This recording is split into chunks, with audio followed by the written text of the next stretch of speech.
ஓம் நமோ பகவதே வாசுதேவாய.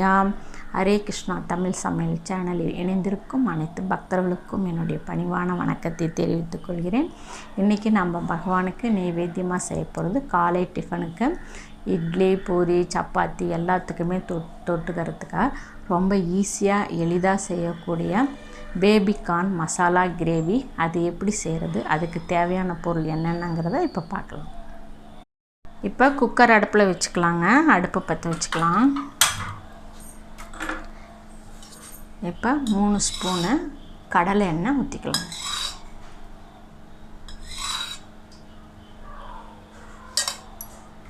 எண்ணெய் நல்லா காஞ்சிடுச்சுங்க.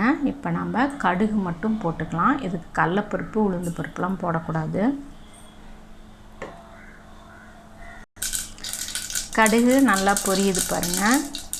இப்போ அடுத்ததாக நம்ம பெருங்காயத்தூள் கொஞ்சம் போட்டுக்கலாம்.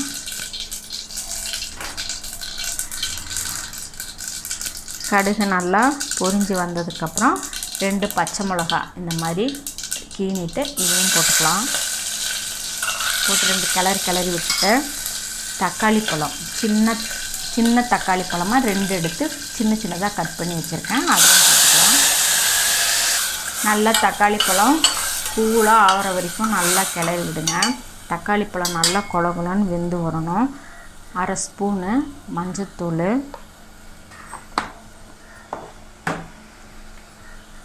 1 ஸ்பூனு கரம் மசாலா தூள். நம்ம ஏற்கனவே பச்சை மிளகா 2 போட்டிருக்கோம், அதனால் வரமிளகாத்தூள் இந்த ஸ்பூனில் சின்ன ஸ்பூனில் 1 ஸ்பூன் போட்டுக்கலாம். இது கூடவே ஒரு துண்டு இஞ்சி விழுது நான் அரைச்சி வச்சுருக்கேன், அதையும் போட்டுக்கலாம். எல்லாத்தையும் போட்டு நல்லா கலக்கி விடுங்க. நல்லா தக்காளி பழம் கொலன்னு வரணும். அப்போ தான் நம்மளுக்கு வந்து கிரேவி நல்லா திக்காக வரும். இது கூடவே நம்ம கொஞ்சோண்டு கஸ்தூரி மேத்தி நல்லா நான் பொடி பண்ணி வச்சுருக்கிறேன், அது வந்து ஒரு 1/4 ஸ்பூன் போட்டுக்கணும். போட்டு நல்லா கிளறி விடுங்க. இப்போ 1 ஸ்பூனு கொத்தமல்லி தூள், கூடவே வந்து இதுக்கு தேவையான உப்பு, அந்த கிரேவிக்கு தேவையான உப்பு எல்லாத்தையும் போட்டு நல்லா கிளறி விட்டுக்குங்க.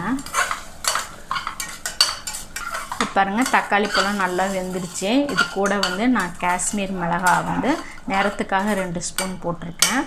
இப்போ தக்காளி பழம் நல்லா கொலன்னு வெந்துடுச்சு. இப்போ நம்ம வந்து கட் பண்ணி வச்சுருக்க பேபிகார்ன், இது பார்த்திங்கன்னா ஒரு 5-6 பேபிகார்ன் எடுத்து நல்லா கழுவிட்டு இந்த அளவில் நம்ம கட் பண்ணிக்கணும்.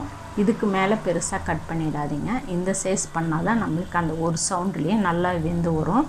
இப்போ அதையும் நம்ம இதோட போட்டுக்கலாம். போட்டு நல்லா கிளறி விடுங்க.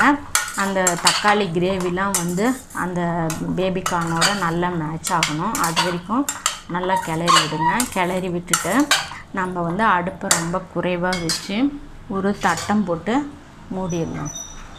அப்படி மூடும்போது தான் நம்மளுக்கு அந்த பேபிகார்னோட அந்த மசாலாலாம் ஒட்டி வரும். இந்த மசாலா கிரேவி கொஞ்சம் நேரம் ஸ்லோவிலே இருக்கட்டுங்க. அதுக்குள்ளார நாம் வந்து இந்த மாதிரி சின்ன மிக்ஸி ஜார் எடுத்துக்கலாம். இதில் பார்த்திங்கன்னா உங்களுக்கு தேங்காய் ஒரு 1/2 மூடி, கசகசா 1 ஸ்பூனு, சோம்பு 1 ஸ்பூனு, 3 பட்டை, 3 லவங்கம். இதை வந்து நம்ம இப்போ இந்த மிக்ஸி ஜாரில் போட்டு அரைச்சிக்கலாம்.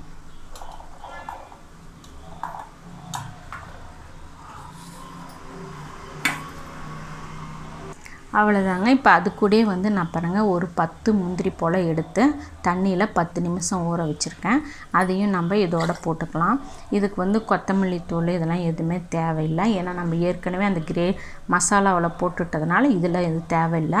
இதை இப்போ வந்து நல்லா நம்ம நைஸாக அரைச்சி எடுத்துக்கலாம். பாருங்கள் இந்த மாதிரி நல்லா நைஸாக அரைச்சி எடுத்துக்கணும். இப்போ நம்ம இந்த கார்னை பார்க்கலாம். பாருங்கள் கார்ன் வந்து நல்லா இந்த மசாலாவோட கலந்து வந்துடுச்சு. இப்போ இந்த சமயத்தில் வந்து நம்ம இந்த அரைச்சி வச்ச மசாலா ஊற்றிக்கலாம்.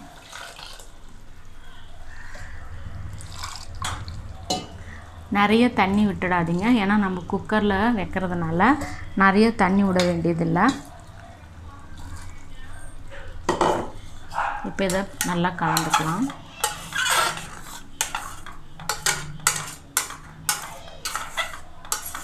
இந்த மாதம் நம்ம கருவேப்பிலை கொத்தமல்லிலாம் யூஸ் பண்ணுறதில்ல. அதனால் வந்து நம்ம இதுக்கு இப்போ கருவேப்பிலை கொத்தமல்லி போட போகிறதில்ல. இப்போ பாருங்கள் நல்லா கலந்தாச்சு. இவ்வளோ தான் தண்ணி ஊற்றணும். இப்போ நம்ம இதுக்கு ஒரு மூடி போட்டுடலாம்.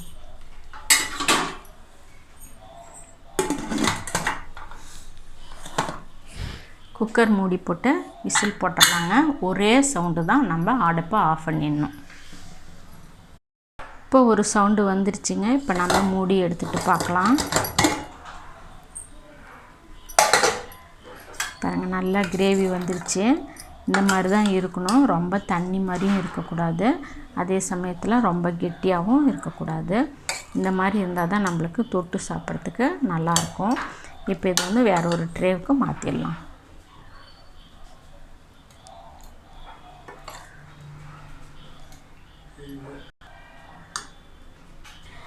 பேபிகார்ன் மசாலா ரெடி ஆகிடுச்சு பாருங்கள். இப்போ பேபிகார்ன் மசாலா கிரேவி ரெடி ஆகிடுச்சிங்க. நீங்களும் வீட்டில் செஞ்சு பாருங்கள். பிடிச்சிருந்தால் லைக் பண்ணுங்கள், ஷேர் பண்ணுங்கள், சப்ஸ்கிரைப் பண்ணுங்கள். ஹரே கிருஷ்ணா.